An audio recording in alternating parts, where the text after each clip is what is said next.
What's good? It's your boy CJ Goodfellow. We back with Motor City Lions Talk once again. We back in the building. One gonna let a full day slide without uploading a video. And this past weekend, this weekend we had two quarterbacks get their very first playoff win. We got Lions fans and everybody around the organization scratching their head. How can we get our first playoff win? In a very long time, since like 92, 93, something like that, and get one under Matthew Stafford's belt. And both of the quarterbacks seem to be, less talented right now on the talent scale than Matthew Stafford. But something I've been screaming, the last couple weeks about, and it's the supporting cast.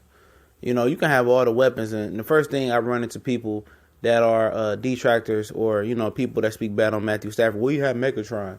And I asked him, I was like, okay, when was the last, top 5 receiver to win a Super Bowl? I know Julio Jones win, Randy Moss win, but last year, Gronkowski didn't even play, and the Patriots still won the Super Bowl. And my point about it is that I'm not saying that it don't happen. Jerry Rice was an integral part of a lot of 49er Super Bowls, and I know it had happened. Some in history.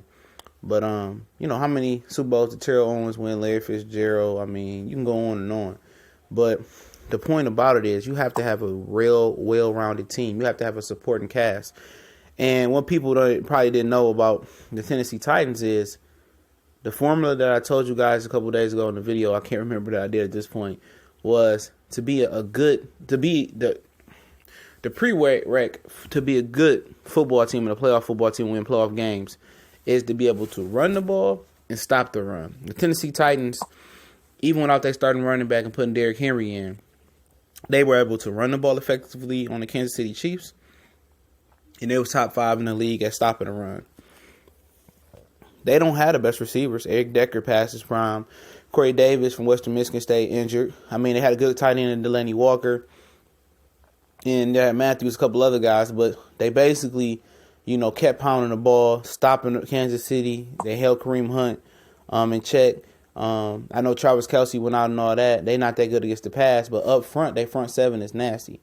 Same thing screams for the Jaguars. The Jaguars is able to run the ball effectively enough with Fournette this weekend, but usually when he was healthy, it was very effective, and it opened up a lot of windows for Blake Bortles. Blake Bortles got lucky today because he ran a lot.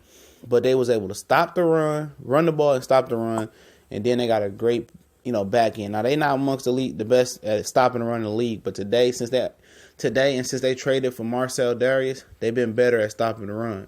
And they're able to get after the quarterback, and that's like the third thing you need to do. And the Lions, they just don't run the ball, and they just don't stop the run without Nada this year.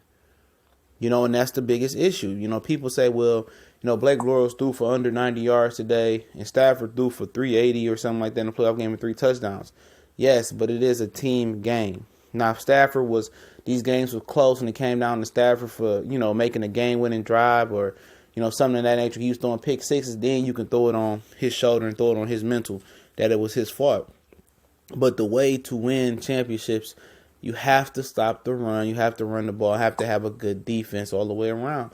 And Stafford historically hasn't had that. Now, he had the number 2 ranked defense a few years ago. We lost to the Cowboys. But the Lions are not able to run the ball. And people don't understand how key running the ball is. They look at teams like the Patriots. Then they had Randy Moss with the aerial attack. And you look at the greatest show on turf with the Rams. But they was able to run the ball effectively enough, even when Aaron Rodgers won the championship when they went on the 3 road games and make it to the Super Bowl and beat the Steelers. They found James Starks. He was able to run the ball effectively enough. You don't have to be a top 10 run team to be running effective. You have to run it enough. Run it effective enough. You got to be able to pick third and short up, 4th and goal, 4th and short. And running the ball opens up possibilities in the red zone as well. So, that's the issue. You need more than the QB to win playoff games. And people, they want to throw it on Stafford's shoulder so much, and he got to do this. When teams know you throwing it 85, 90% of the game, you don't have an effective run game, it's nothing to fear. You don't have to put 8, 9 in the box. And then if your defense can't stop the run and they're not great on defense, what good is you? You know, and even when we lost to the Cowboys that year, when we was kind of a face guard versus Pettigrew, the Lions still wasn't able to run the ball effectively. You know, and if you can run the ball effectively, that gives the defense to think about. It ices leads because they jumped out to a nice little lead on Cowboys, and running the ball kind of runs that clock out and gives time and possessions in your favor, other than throwing incompletions and stuff of that nature. So yes, Broyles and Mariota got their playoff wins today before Matthew Stafford did, but it's bigger than that. It's deeper than that. You have to have certain, things working for you on your team, man. You got to. And if the Lions can effectively run the ball, don't look for them to win a playoff game next year, in my opinion. And we'll see what Bob Quinn does this year. Just wanted to speak on this. Run proud. We are.